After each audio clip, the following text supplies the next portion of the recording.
Padre Fábio, desejo esclarecer uma dúvida. Sou mãe solteira, tenho um filho de 25 anos já casado e uma filha de 16 que mora comigo. Quero saber o que é família para a igreja, pois alguns religiosos com quem conversei me disseram que não constituo família por não ser casada. Isto me perturba muito. Afinal, para a igreja, o que é a família? Família, minha amiga, é sempre um grupo de pessoas, seja ele constituído de 2, de 3, que estejam vivendo em consonância com a palavra de Jesus. O resto pode ser fórmula pronta que beira a hipocrisia. O que é uma família verdadeira? Eu não tenho o direito de dizer que você não é família. Sabe por quê? Eu não conheço a sua vida, eu não conheço a sua relação com seus filhos.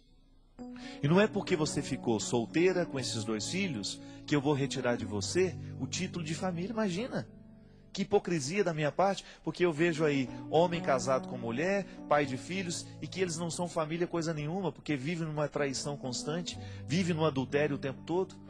Então isso é muita hipocrisia. A igreja, ela nos assegura que a família, ela é o lugar onde nós crescemos no amor.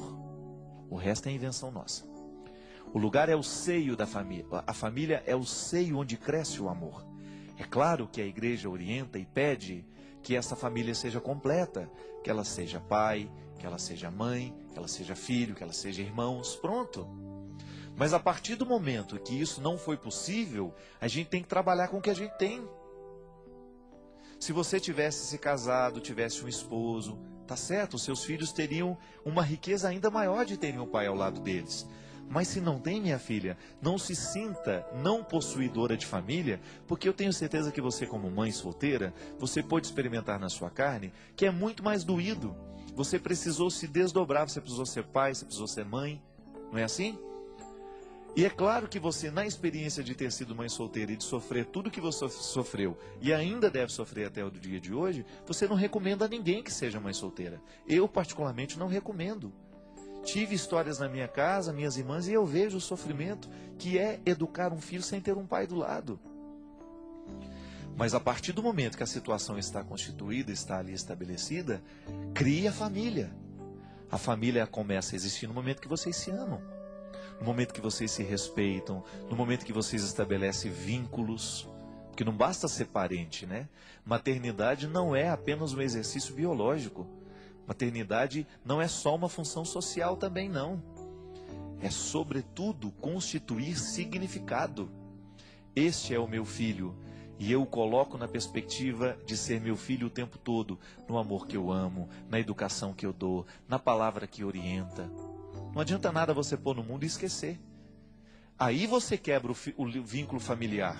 A família deixa de existir no momento em que as responsabilidades não são exercidas. Volta mais uma vez o assunto anterior. Família não é também fruto de milagre. Não é porque o pai e a mãe estão dentro de casa e todos moram juntos que nós podemos nos considerar família, não. A gente perde o direito de dizer que somos família da mesma maneira como uma franquia perde o direito de ter aquele nome estampado na sua porta porque não cumpriu o que deveria cumprir com o proprietário da franquia. Uma família deixa de ser família no momento em que nós nos esquecemos da responsabilidade. O pai deixa de ser pai, a mãe deixa de ser mãe, o filho deixa de ser filho. A gente fragiliza assim o conceito de família. Mas nós não podemos retirar. Se o lar tem amor, tem carinho, se ele tem responsabilidade, ainda que não tenha um pai ali dentro, que seja só uma mãe, como é que fica então a história das viúvas? As mulheres que perderam seus maridos, elas deixaram de ser família por causa disso? Não. Volto a dizer, minha gente, e eu prefiro errar aplicando a misericórdia a acertar aplicando a injustiça. Às vezes a gente encontra muita gente sofrida com esse discurso, às vezes agressivo. Como uma vez encontrei uma pessoa que eu gosto muito. Há muito tempo não convivo mais, há muito tempo não encontro, mas escutei essa confissão dela. Ela não se casou porque o marido já tinha tido uma outra união. E a união desse rapaz, uma coisa extremamente tumultuada, extremamente difícil, sofrida. E quando estavam fazendo 38 anos de vida conjugal, imagina isso. com uma família inteira constituída, e que eu conheço, uma família que se respeita, uma família que se ama. Essa mulher que nunca comungou, porque ela tem consciência do limite dela, mas de Eucaristia diária. Não comunga, mas ela comunga a palavra, ela participa da missa diariamente. E o marido, quando pode, do lado dela. Quantas vezes eu vi? Tanto é, minha gente, que eu fiquei sabendo que aqueles dois eram amaziados, como se diz lá em Minas, né? Ajuntados, né? Muito tempo depois mesmo, porque eu era amigo de um filho deles. Eu não imaginava tamanha harmonia e o carinho daquele casal. E essa senhora caiu na bobagem de pedir que o padre desse uma bênção aos dois. Ela foi com toda a humildade do mundo: padre, eu sei que nós não podemos fazer uma missa, eu sei que nós não podemos comungar, a gente é consciente de tudo. A gente não quer que o senhor simule um casamento para nós. Eu só gostaria que no dia que a gente completa 38 anos de casado, que a gente pudesse vir aqui na sacristia, discretamente, que o senhor rezasse por nós, que o senhor fizesse uma oração de ação de graça conosco, já que a gente nunca teve a oportunidade de fazer isso. A gente não quer fazer isso em público, a gente queria fazer particularmente. E naquela hora, minha gente, que o padre tinha uma oportunidade linda, né, de acolher. Hoje a igreja garante os casais de segunda união, ou até mesmo se interessar, procurar saber por que o primeiro casamento dele não deu certo. Ele que tinha ficado, não sei, 2, 3 anos casado só, foi traído pela mulher, foi abandonado pela mulher, e depois, no momento do sofrimento, encontrou essa outra criatura. Viveram esse tempo todo junto ao lado. O padre, no momento de insensibilidade, fala assim: eu não vou dar bênção coisa nenhuma a vocês, porque vocês dois já estão no inferno. E aí, minha gente, essa mulher me procurou porque ela estava tentando digerir essa palavra. Padre, será que eu verdadeiramente estou no inferno? Será que mesmo eu, tendo amado tanto que eu amei, cuidando dos filhos que Deus nos deu, do jeito que eu cuidei, e até cuidando do filho dele que sobrou para mim, no bom sentido, porque a mulher dele, a primeira, não quis nem ficar com a criança, padre. Eu recebi o meu marido com um filho mais velho, que não era meu, e que está lá dentro do meu coração, é meu filho e me ama como se eu fosse a mãe dele. Será que eu mereço um inferno depois disso tudo? Veja bem, minha gente, aqui no caso, o padre teve a infelicidade de interpretar a partir de uma regra seca, sem reflexão. Porque a igreja é tão sábia, porque ela tem uma regra para todos. Mas ela me permite, no exercício da minha responsabilidade ministerial, aconselhar do melhor jeito possível, porque a igreja não quer perder as pessoas. Às vezes, um discurso ou outro, mal feito, mal intencionado, sabe? Às vezes até na ingenuidade ou no desconhecimento, fere profundamente uma pessoa como essa. Eu não tenho coragem de dizer que você está no inferno, eu disse para ela. Muito pelo contrário. Porque o que eu vejo na sua casa é um contexto de harmonia, é um contexto de respeito, é um contexto de fidelidade. Eu não posso acreditar que por causa de um detalhe lá há 38 anos atrás, Deus venha considerar tudo errado o que vocês viveram. Também não estou dizendo que você está livre de ter que prestar conta da sua opção. Não estou.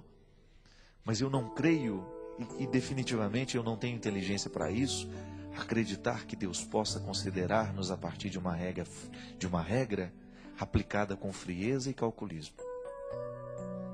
Então nós estamos sendo hipócritas. E aquele casal que se casou bonitinho na igreja, e ele que nunca foi fiel à esposa, ela que nunca foi fiel ao esposo, estes estão no céu? Que céu é este? Que inferno é este? Que conceitos são esses que nós ainda não temos clareza ao trabalhá-los? Então eu tenho medo. Antes de julgar alguém no inferno, eu prefiro dar a ela a possibilidade do céu. Ah, padre, você está passando a mão na cabeça. Não, eu acho que eu estou tentando ser no mínimo humano, que é o que ela precisa naquela hora. Porque às vezes, gente, a coisa mais fácil é jogar o outro no inferno.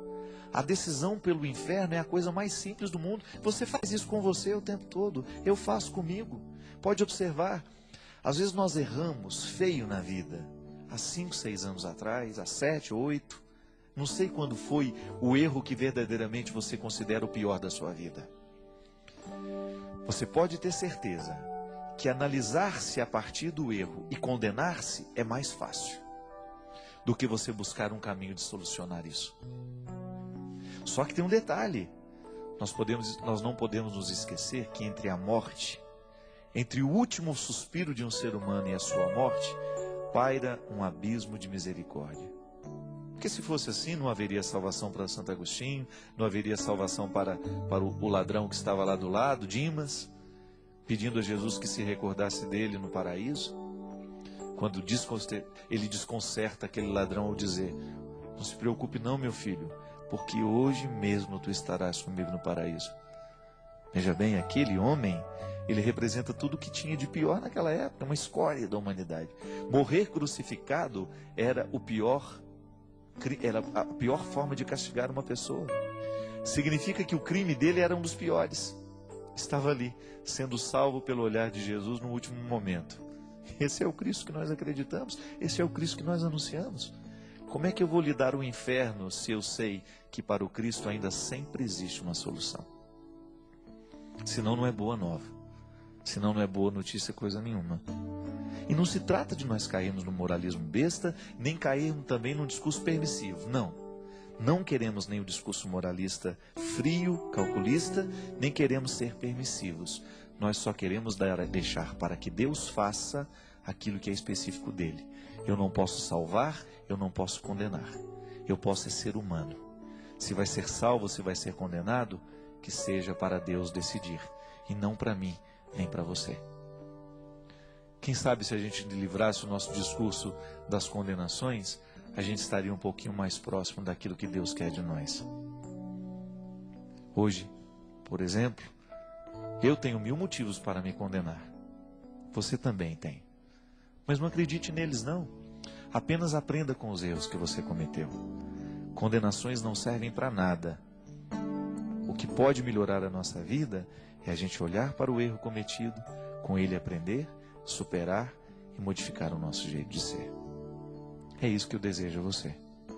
Que a bênção do coração de Jesus seja derramada sobre o nosso coração, sobre a nossa vida, a ponto de nos entusiasmar para mudar o que precisa ser mudado dentro de nós e a gente se livrar de toda e qualquer forma de condenação. O Deus que é Pai, Filho e Espírito Santo. Amém.